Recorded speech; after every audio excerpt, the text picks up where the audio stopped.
اللهم صل وسلم على الرسول وآل النبي العظيم. أعوذ بالله من الشيطان الرجيم. بسم الله الرحمن الرحيم. والصلاة والسلام على سيدنا Muhammad وآله الطيبين الطاهرين. En el nombre de Dios, el compasivo, el misericordioso, que las bendiciones de Dios sean con el profeta Muhammad y los inmaculados imames de su familia. En esta octava clase sobre el tafsir al Corán, la exégesis del Corán y sus métodos, sus fundamentos y métodos, seguiremos con el tema de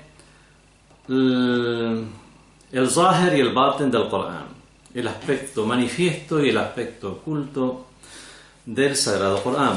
En la clase anterior habíamos hecho un estudio de las narraciones que se refieren a la existencia de aspectos manifiestos y aspectos ocultos en el Sagrado Corán. Habíamos traído como evidencia, como testimonio, narraciones manifestadas o transmitidas a través de fuentes tanto sunnis como shias, es decir, de las diferentes escuelas del Islam en sus ramificaciones teológicas, de jurisprudencia, etc. Aquí en esta clase vamos a tocar dos puntos respecto a este tema. El primero es las posturas que algunos sabios asumieron frente a este tema de el zahir y el batin del Corán. Y después veremos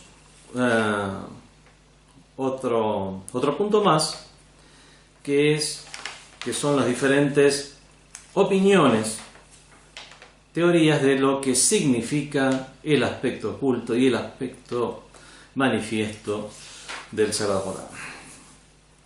Este es un tema que lamentablemente no podemos dejar de tocar. Es un tema realmente delicado, como es las posturas que asumieron diferentes sabios, porque vemos que en las posturas que muchos sabios asumieron hay cuestiones sectarias. Hay cuestiones sectarias y eso lo vamos a ver en las mismas palabras que estos sabios dejaron registrados en sus libros. Sabios o personas prominentes de diferentes corrientes del Islam. Comenzaremos con el célebre Sheikh Ibn Taymiyyah. Ibn Taymiyyah niega que el Sagrado Corán tenga aspectos ocultos. Dice que no es así, que el Corán tenga aspectos manifiestos y aspectos ocultos, sino que todo lo que está en el Corán es manifiesto. Y analiza algunas de las narraciones transmitidas incluso por fuentes sunnis y las niega, las considera débiles. Y aquí realiza un ataque académico contra los chiitas, diciendo que los chiitas basan toda su doctrina en la interpretación de cuestiones del Sagrado Corán como interpretación de cuestiones ocultas, que estarían ocultas en el Sagrado Corán, pero que en realidad no tendrían ningún asidero.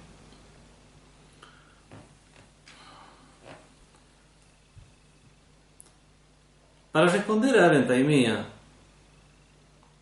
sobre esto, primero no es muy difícil académicamente hablando, puesto que las diferentes narraciones que se refieren a que el Corán tiene aspectos ocultos y aspectos manifiestos son muchísimas más, son demasiadas como para poder ser negadas, y la existencia de otros sabios, de sabios realmente eruditos en el tema del tafsir y la exégesis del Sagrado Corán, de las diferentes corrientes, incluidas diferentes corrientes sunnis, nos da la pauta de que esta es una postura extraña, negar la existencia de aspectos ocultos en el Sagrado Corán.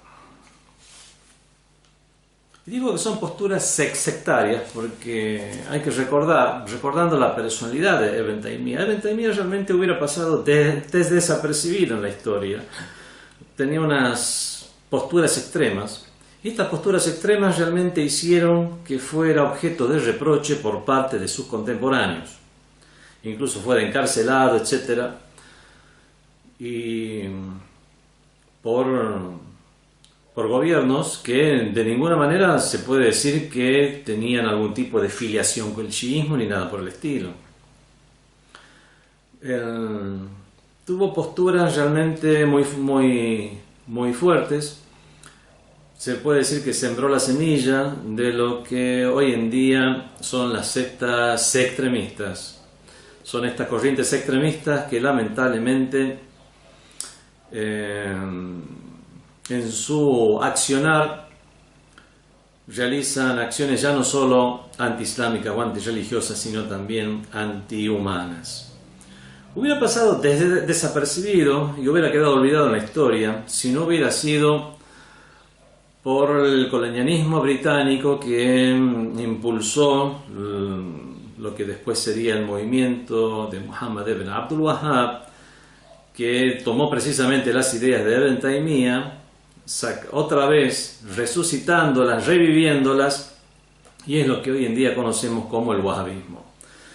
Y al estar el wahhabismo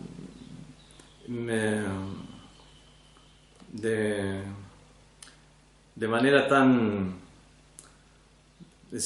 compenetrado con el régimen saudita, es que a través de la financiación de los petrodólares sauditas es que se escribieron libros y se reflotaron figuras de lo que es el wahhabismo, el salafismo, y es por eso que la figura de Ibn Taymiyyah fue resucitada de las cenizas y hoy es mencionada en muchos libros como una opinión académica del pasado. Para responder a Ibn Taymiyyah no hace falta salirse del mundo del sunnismo. Está Muhammad Hussein al-Dhahabi, que también tenía, podemos decir, unas inclinaciones extremistas en algunas posturas, en la cual él reconoce que el hecho de que haya un aspecto baten o un aspecto oculto en el Sagrado Corán, eso es algo que nosotros también comprendemos de los hadices sahih. Reconoce que hay hadices y los reconoce como sahih o muy acreditados o muy confiables, siendo el mismo Dhahabi un experto y un erudito en la materia del hadith. Pero él también asume la postura en la cual dice que hay otras corrientes como la de los chiitas, que es a través de las nociones zahir o manifiestas del Corán que infieren el monoteísmo y la profecía, y que es a través de los sentidos ocultos que infieren cuestiones como el imamato, la wilaya, etc., refiriéndose aquí claramente a los chiitas. Entonces la diferencia de al-Dhahabi con Ibn Taymiyyah es que reconoce la existencia de aspectos ocultos en el Sagrado Corán, solamente que hace la acusación de que hay tendencias como la chiita, cuyos principios de fe son extraídos de cuestiones que estarían ocultas en el Sagrado Corán. Tenemos al Hamawi también, al Hamawi sabio sunni, que también hace esas acusaciones contra los chiitas en general, diciendo que la mayoría de sus creencias y cuestiones en las cuales discrepan con el resto de las corrientes es por estas interpretaciones de carácter oculto que hacen del del Sagrado Corán. Estos vemos realmente son enunciados imprecisos, muy vagos e imprecisos. Sobre todo teniendo en cuenta la cantidad de libros, la cantidad que habían escrito contemporáneos a estos sabios y debates que también en los cuales tuvieron lugar, participaron estos sabios, donde escucharon las diferentes posturas chiitas y cuáles eran sus fuentes.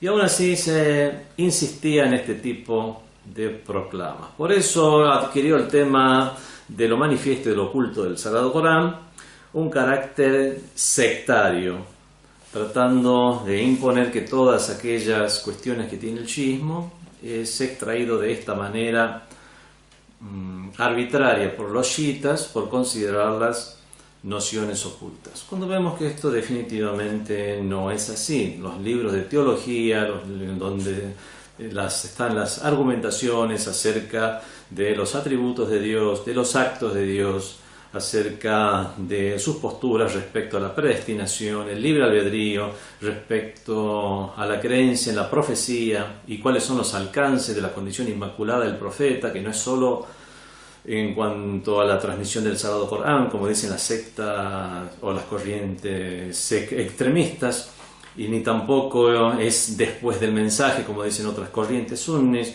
o únicamente no relacionado al mensaje en general, sino que todos estos argumentos que tiene el chiismo cesan precisamente a través de, primeramente, lo racional, y después usar como orientativo, a título orientativo, leyes del Sagrado Corán y narraciones del profeta para demostrar de manera racional sus creencias. Y en cuanto a los preceptos sucede exactamente lo mismo, donde cada precepto está argumentado, sea válida o no la argumentación según la opinión de un sabio u otro, con diferentes leyes del Sagrado Corán, según las fuentes que ha adoptado la tendencia, en este caso la tendencia de Ahlul Bayt, que es como tomar como fuente el intelecto del Sagrado Corán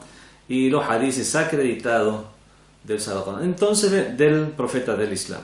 Entonces vemos que realmente todas estas opiniones, que todas las creencias del chiismo son tomadas de una manera arbitraria por considerar que son aspectos ocultos, que únicamente ellos y nadie más entiende, son realmente posturas que deben ser mencionadas a causa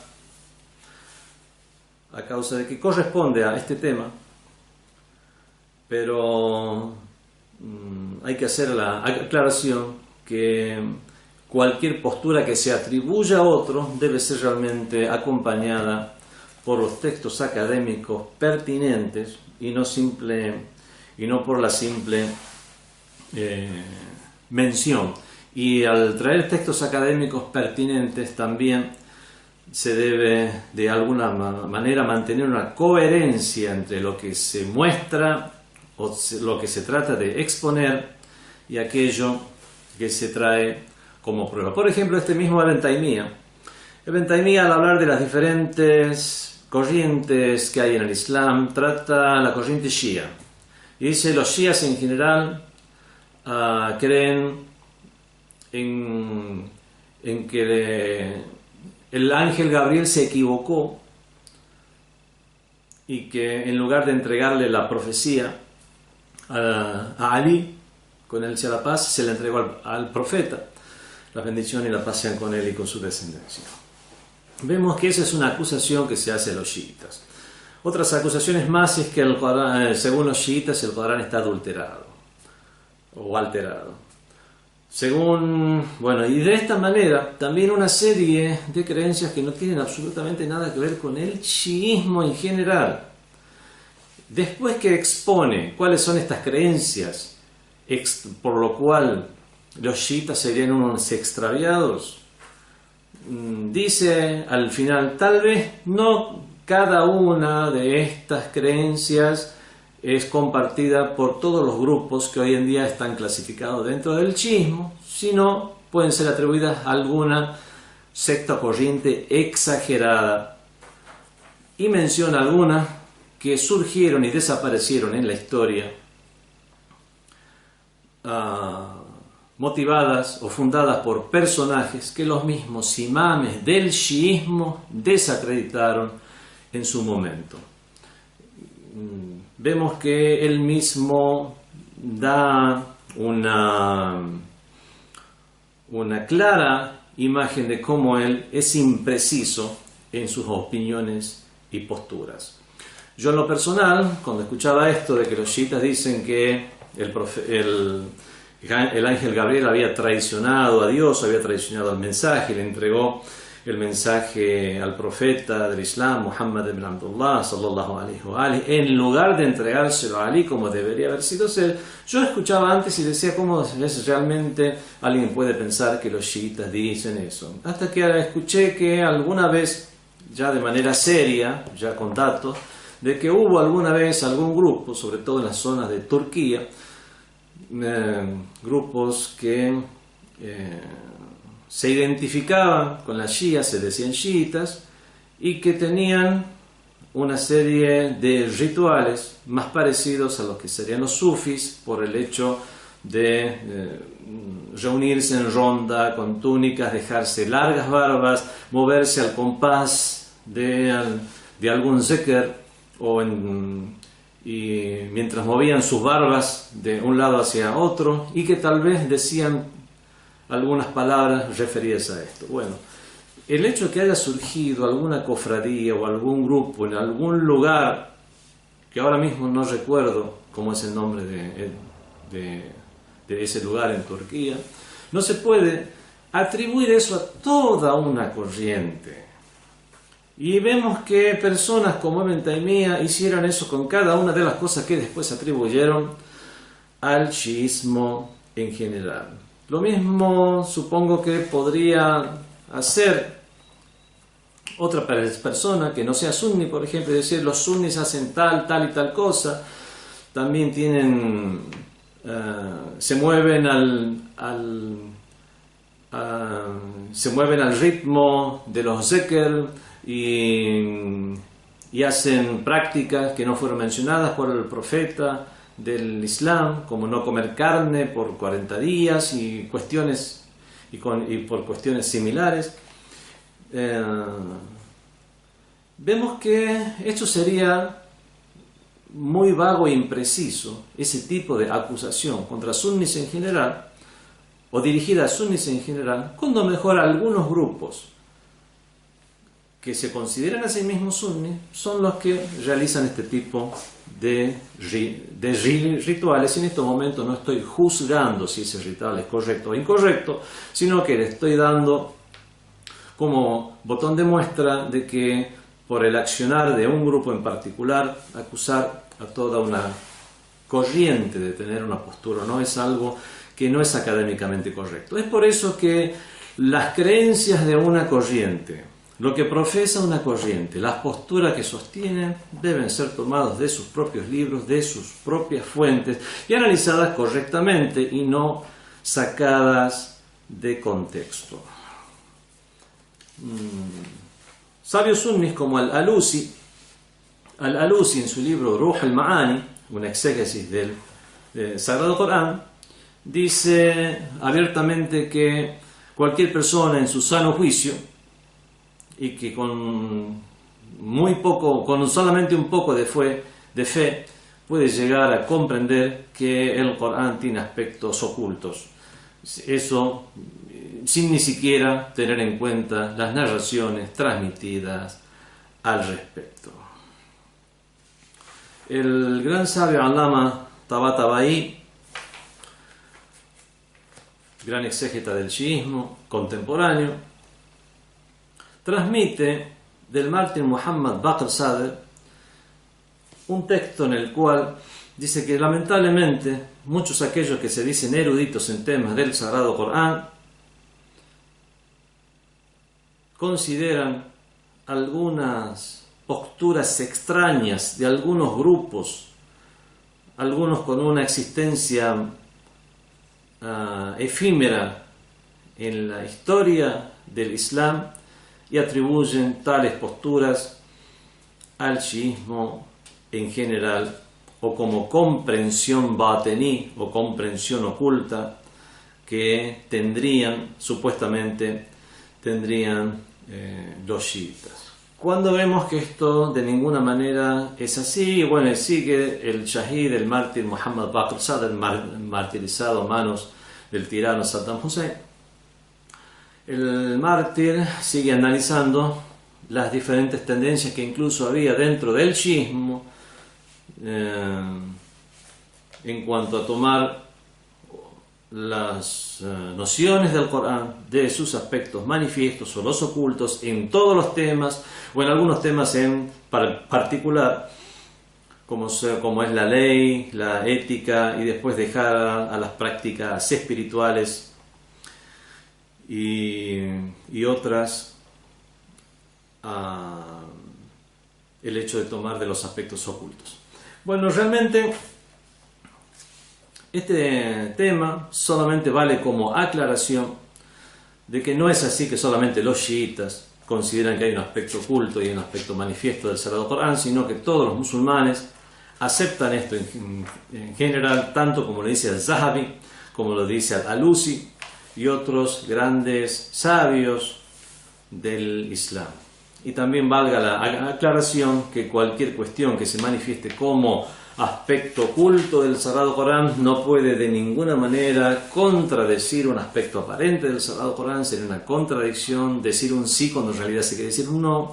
Eso de ninguna manera puede llegar a ser así.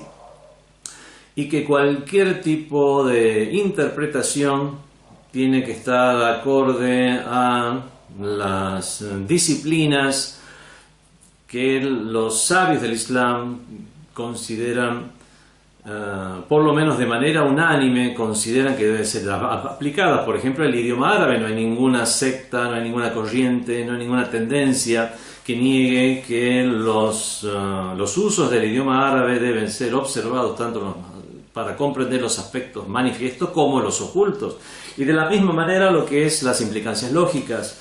¿Qué es lo que tiene una implicancia? ¿Qué es lo que no tiene una implicancia? Ya habíamos hablado acerca de lo que es el mantuq y el mafhum, la frase expresada y si tiene una implicancia o no, como aquella aleya del Sagrado Corán que decía: "A'udhu billahi minash shaitanir rajim, bismillahir rahmanir rahim, idha ja'akum fasiqun binaba'in fatabayyanu". Si os viene un corrupto con una noticia, buscar las pruebas o las evidencias al respecto, lo cual tenía como implícito que si llega una persona en la cual no consideramos corrupta, sino que la consideramos justa, no sería necesario, por lo menos según la norma y como una consideración, y no porque sea la verdad y la realidad, como una consideración, aceptar ese testimonio, ya tanto en testimonio en juicios como en lo que hace la transmisión de narraciones, etc. Ese tipo de comportamiento, ese tipo de comprensión más allá del aspecto aparente es algo que es unánime,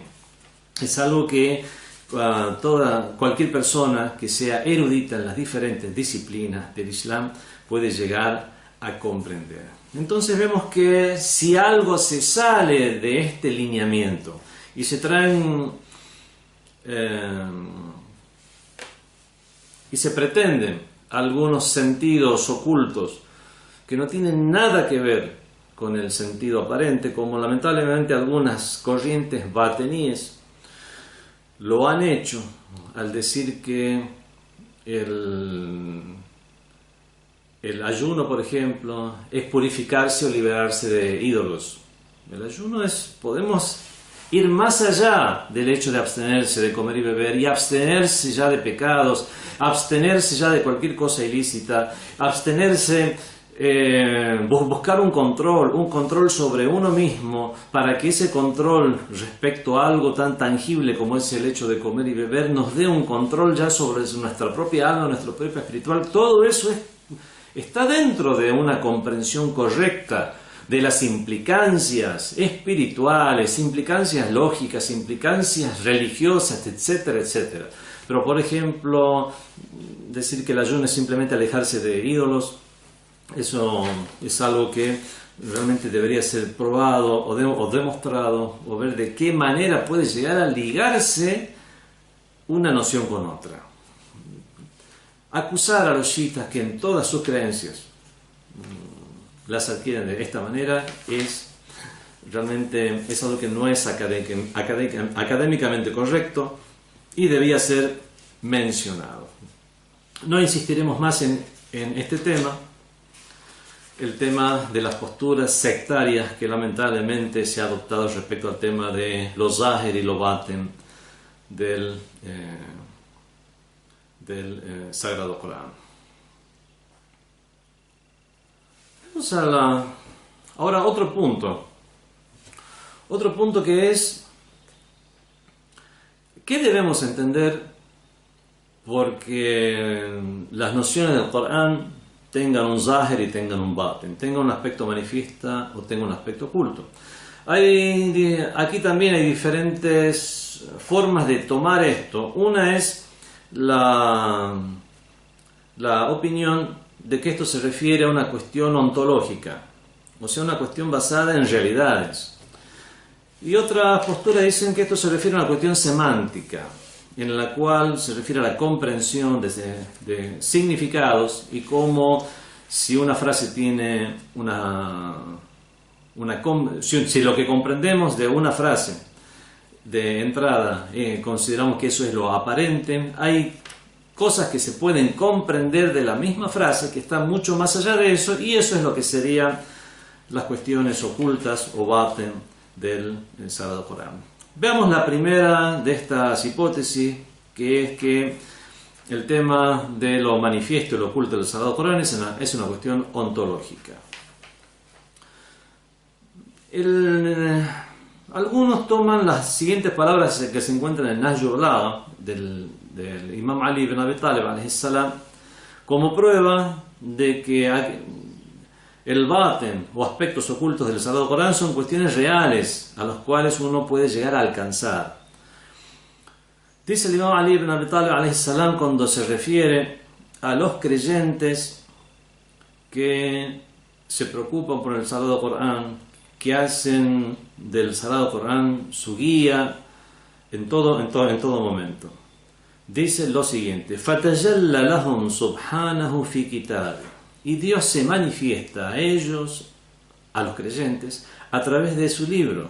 مِنْ غَيْرِ أَنْ يَكُونُوا رَأَوْهُ. Sin que lo hayan visto alguna vez. O sea, Dios se manifestaría a los creyentes, se manifiesta a los creyentes a través de su libro sagrado, a pesar de que no lo ven con la visión ocular. Esto es algo que puede llegar a comprender muy fácilmente una persona que lea este texto del Nahjul Balagha. Pero también una implicancia que tiene este texto es el siguiente: que Dios se manifestaría a los creyentes y habría niveles de manifestación según los niveles de comprensión de una persona, según los niveles, pero por sobre todo, de la espiritualidad y la práctica de una persona. Esto sería una postura que apoyaría el fallecido Imam Khomeini, rahmatullahi alayhi, que Dios tenga misericordia de él, en el cual, al hablar desde una postura agnóstica, como Aref que era, como gnóstico que era, habla de que realmente hay una serie de conceptos que expresan realidades que se encuentran en niveles, y que una persona que es con la práctica, con la espiritualidad, es que va atravesando esos niveles y alcanzando esas realidades. Y que diría, y que se puede decir que estos aspectos ocultos que tiene el Sagrado Corán se van comprendiendo si el salik ila Allah, el peregrino espiritual, va atravesando las diferentes etapas de su peregrinaje, y es por eso que puede llegar a comprender durante su adiestramiento, durante su enseñanza, todas estas realidades. ¿Y por qué tiene diferentes baten, diferentes dimensiones estos aspectos ocultos? Porque es la forma en la cual Dios, Allah subhanahu wa ta'ala, adiestra a los creyentes. Y se pone, esto ya no es del Imam Khomeini, y los que explican esta opinión o esta postura lo hacen con el siguiente ejemplo. Es como una madre que quiere criar a su hijo, una madre que es bondadosa, una madre que es valiente, una madre que es generosa, una madre que es sabia, una madre que tiene toda una serie de virtudes que quiere transmitir a su hijo, y que esta transmisión lo hace de diferentes maneras, en diferentes aspectos. A veces lo hace en la forma de una enseñanza, a veces lo hace dando órdenes y prohibiciones, a veces lo hace contando historias, a veces lo hace dando orientaciones y no órdenes, como la que, según algunas posturas, Dios le dijo a Adán que no se acerque al árbol. Es como cuando una madre o un padre le dice a un hijo que no se acerque al precipicio, donde no hay ese imperativo que se usa, es a título de orientación y no a título de una prohibición, sobre todo en un estado en el cual todavía no había leyes ni ley a seguir, como para decir que uno incurrió en un castigo, en un pecado. Entonces, a veces esta madre enseña a su hijo con orientaciones, otras veces con moralejas, o con metáforas, y otras veces con historias que tienen una moraleja.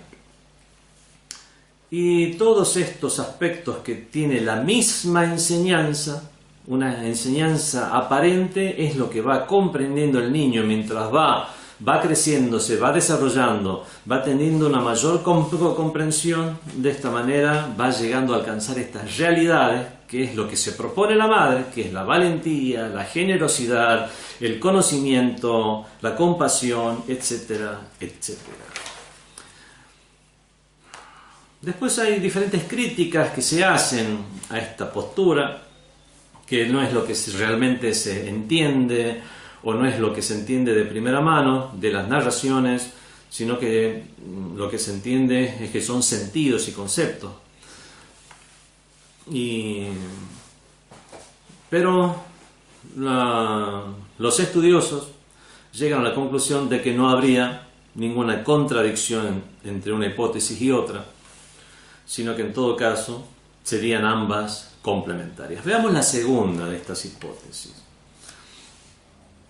En la segunda de estas hipótesis vemos que esta hipótesis es que el aspecto oculto del Sagrado Corán es un aspecto que hay que analizarlo desde el punto de vista semántico. Son significados ocultos y no necesariamente realidades ocultas. En este caso podemos decir, yo hice un curso para entender los aspectos ocultos del Sagrado Corán, cosa que según la primera hipótesis no se puede hacer un curso para comprender esas realidades a través del peregrinaje espiritual. Es el peregrinaje espiritual mismo el que después nos hace inferir realidades, estas realidades ocultas en el sentido que no son aparentes y que de primera mano pueden no llegar a comprenderse, no por estar hablando de algo esotérico y misterioso. En cambio, en esta segunda hipótesis, en la cual el tema tendría un aspecto semántico, aquí uno puede decir, yo hice un curso para entender los diferentes significados ocultos que pueden tener las aleyas del Sagrado Corán. Hice un estudio de lógica para ver cuáles son las frases que tienen una implicancia más allá de lo manifestado. Hice cursos de hermenéutica e interpretación de textos sagrados para ver cómo se puede llegar a adecuar o no un significado general de un caso en particular mencionado en un texto religioso, etc. Según esta postura o esta hipótesis de que los significados ocultos del Sagrado Corán tienen un carácter semántico, también existe la discusión de qué es lo que significaría esto, qué tipo de comprensión. son las diferentes comprensiones posibles que puede tener el texto sagrado. Tiene un aspecto aparente y después hay aspectos posibles que según las diferentes ciencias podría llegar a tener. ¿Son todos esos aspectos posibles o no? ¿O es el propósito que Dios tiene de manera general, que lo expresa de manera particular refiriéndose a un caso de aplicación, pero de lo cual podemos llegar a entender el propósito real de Dios? Obviamente los religiosos, los exégetas se inclinan por lo segundo sin dejar de plantear lo primero para desplegar el abanico de posibilidades de interpretación que puede tener una frase de manera razonable, siguiendo las diferentes disciplinas islámicas, etc. Y de esta manera comprender cuál es el propósito real. Por lo tanto, esto también no sería adoptar una postura u otra, sino que también sería algo complementario.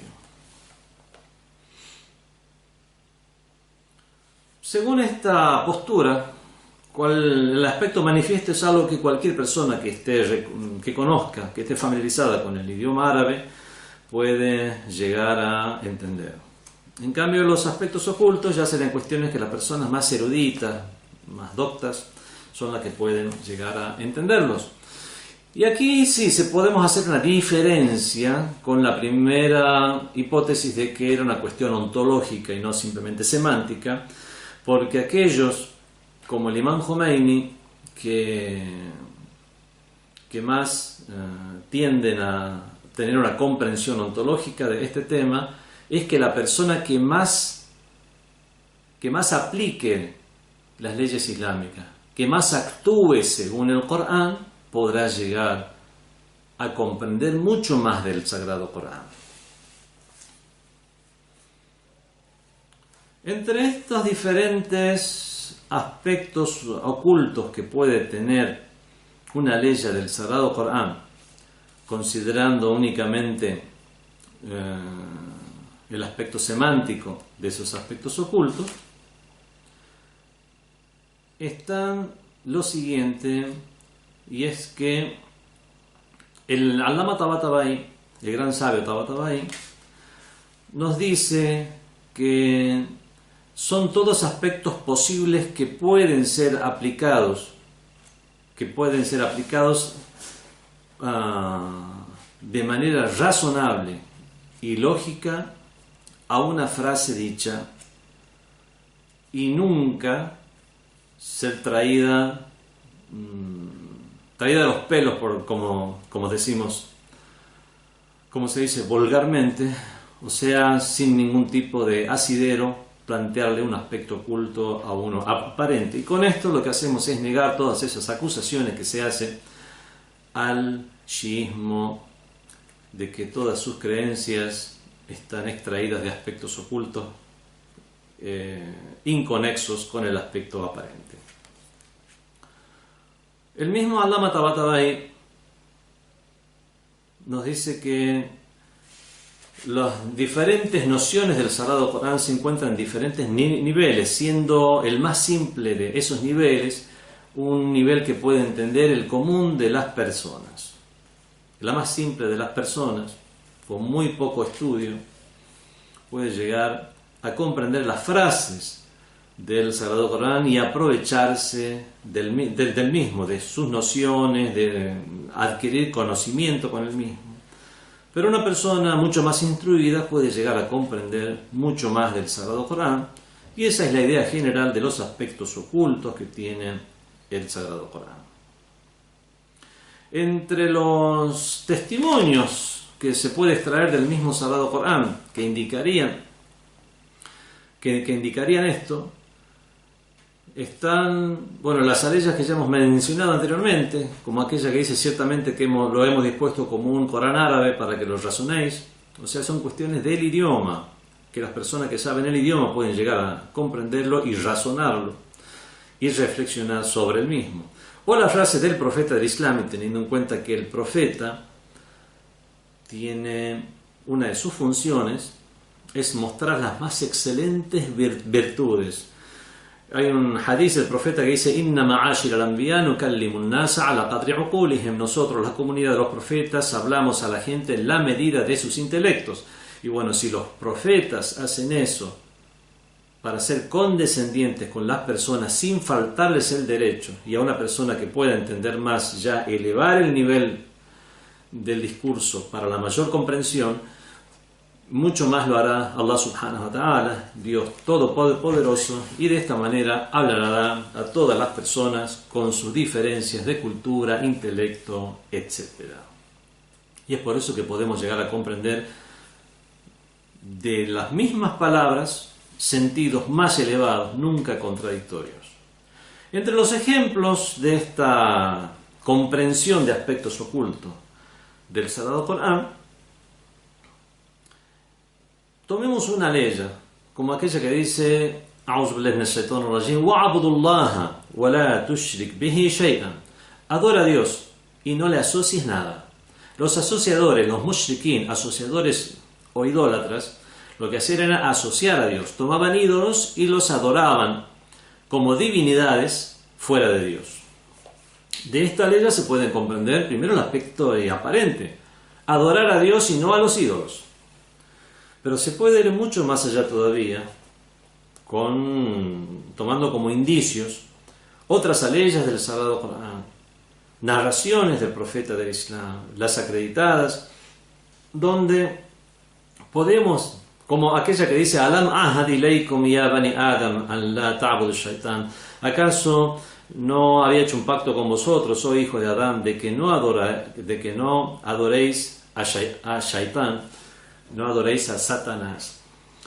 Vemos que no es solamente no adorar a los ídolos. De esta frase que dice adorar a Dios y no me asocies nada, no es solamente esa asociación que se hace a Dios, asociarlo con un ídolo, sino asociarlo con todo aquello que sea malo, maligno, todo aquello que esté fuera de Dios, todo aquello en lo cual esté Shaitán, esté Satanás, haya dispuesto, como las cosas mundanales, la búsqueda de dinero, disponer como prioridad el dinero antes que Dios, es asociar algo a Dios y preferirlo por sobre Dios. Vemos que el aspecto aparente era adorar a Dios y no adoréis a los ídolos. Ahora vamos mucho más allá todavía y vemos que todo esto congenia con el concepto. Es no tomar a algo fuera de Dios, asociarlo a Dios y adorarlo fuera de Él. Adorarlo ya en el sentido, ya es interpretar la palabra y adorar también. Todo aquello que yo dispongo por sobre Dios lo estoy adorando realmente por sobre Dios. Entonces es no adorar a los ídolos, un poco más allá, no adorar cualquier otra cosa fuera de Dios, o no disponer como prioridad en nuestra vida cualquier cosa fuera de Dios. Y vamos mucho más allá todavía, que es ni siquiera adorar a nuestro ego, porque ya estaríamos asociando nuestro ego a Dios y prefiriendo a nuestro ego. Entonces la lucha contra el propio ego también podemos llegar a inferirla de esta ley. Y obviamente estos son aspectos que no se encuentran en lo aparente del texto. Y así, de esta manera, no solamente en cuestiones relacionadas a lo espiritual, a la adoración, sino hay cuestiones también de jurisprudencia. En la ley hay leyes del Sagrado Corán en las cuales,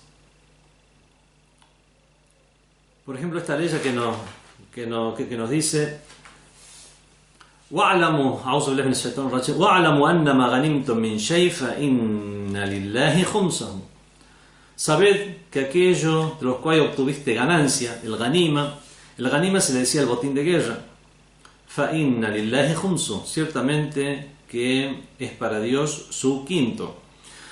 Las causas de la revelación nos dicen que se llamaba ganima al botín de guerra, hasta hoy en día se llama ganima al botín de guerra, y que se refería a la batalla de Badr, donde fue revelada esta ley, en la cual del botín que tomaban los guerreros, las espadas, los camellos de los enemigos, de las armaduras, de estos botines de guerra, un quinto de ello era para Dios y para el profeta, y así como fue prohibida la limosna para el profeta y para la descendencia del profeta, fue dispuesta, en lugar de esa limosna que le fue prohibida al profeta, le fue dispuesto el khums, que es el ganima. Entonces, el imam Ja'far Sadiq, alayhi salam, cuando nos explica de la siguiente forma esta ley, es una explicación lingüística. وَعْلَمُوا أَنَّمَا غَنِمْتُم مِّن شَيْءٍ. Entonces dice أَنَّمَا. La partícula inna o anna en el idioma árabe es de lo que se llama en árabe huruf mutashabbiha bil fi'l, mushabbaha bil fi'l. Es una partícula que indica ta'kid, o sea, énfasis. Es por eso que muchas veces vemos que frases del Sagrado Corán son traducidas como por cierto que, ciertamente que, en verdad que. A veces lo único que se te traduce es la palabra inna o la partícula inna. Vemos que el imam Ja'far Sadiq nos dice, aquí está la partícula inna, y esta partícula que es la que indica énfasis. Inna ma es mausula. Ma vemos que hace un análisis gramatical. Todo mausul tiene un sala. Vemos que cuando... son análisis del idioma árabe, que ahora es la materia de tafsir, no vamos a estar explicando ahora cuestiones del idioma árabe. Se traduce como lo que, ciertamente lo que. Al decirle el mausula de manera general, aquí hay una generalización, todo lo que, no solamente el botín de guerra. Innama ganimtum. Ganimtum no solamente es el botín de guerra, el ganima es el botín de guerra. Ma ganama es lo que ganó. Vemos que el verbo ganama es general, es todo lo que es toda la ganancia que uno obtiene. Y la palabra el mausula implica generalidad. Sabed que lo que ganáis, la ganancia que obtengáis, de la ganancia que obtengáis, min shay, de cualquier cosa que obtengáis, fa inna lillahi khumsuhu.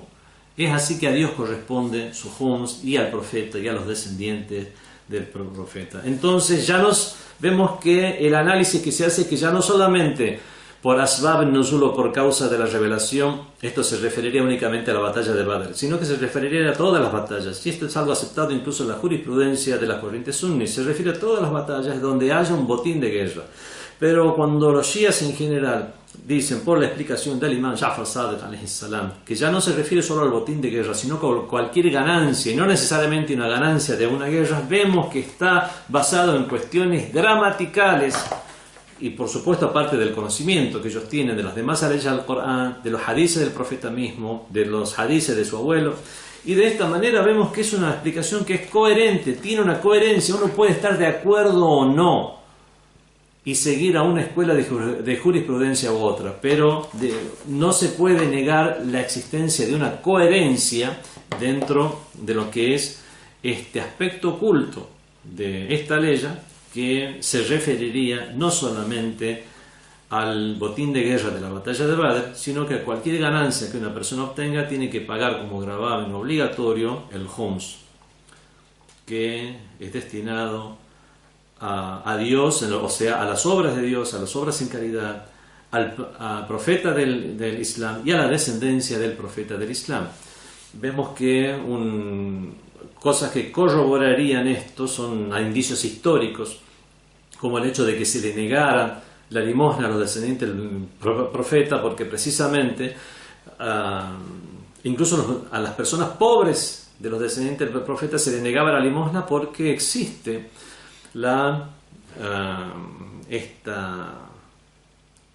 esta afirmación del mismo profeta del Islam que ellos no deberían recibir la limosna. Entonces, cuando de manera lógica se plantea a personas pobres que no tienen de dónde comer es ese Hums que son unánimes los musulmanes, que pertenece ese Hums a los descendientes del profeta del Islam. Extender ya de manera gramatical y con los suficientes indicios de disciplinas islámicas, como la gramática, como la lógica, como las narraciones, en este caso del lado de Ahlul Bayt o de la corriente de Ahlul Bayt, es de esta manera que se puede explicar el Hums como gravamen obligatorio en el Islam, que otras corrientes tienen muy poco en cuenta o que lo restringen a casos muy particulares como los botines de guerra. Vemos cómo es una explicación ya no traída de los pelos, no inconexa, sino todo lo contrario, es a través de pruebas e indicios, todos conectados muy estrechamente con el sentido de la areya. Después están los al-madrulat al-iltizamiyya, o sea, los indicios, las implicancias de la frase. Ya hemos explicado este tema acerca de las implicancias cuando hablamos de la aleya que dice ya con fase combinaba fatabayano, si viene un corrupto con una noticia, corroborarla, que tendría la implicancia de que si viene alguien que no es corrupto sino que es justo, y la consideración de justo también la traemos de las normas de la ley, si viene alguien que es justo no hace falta corroborar esa noticia y darla por buena, no creer que es buena porque sí, sino darla por buena a los fines de la jurisprudencia, la ética, el trato social, etc. Bueno, no vamos a extendernos más, hay muchas otras cuestiones que pueden llegar a proponerse como el sentido oculto de las frases manifiestas, pero con esto nos contentamos para comprender el tema. Wassalamu alaikum wa rahmatullahi wa barakatuh. FatimaTV.es. Si todavía no son miembros de Fátima TV, les explicaré cómo hacerlo. La mejor forma es a través de WhatsApp. Agrega a los contactos de tu celular el número de Fátima TV y envíanos tu nombre por esa misma vía. Nuestro número es +54 938 15 39 07 37.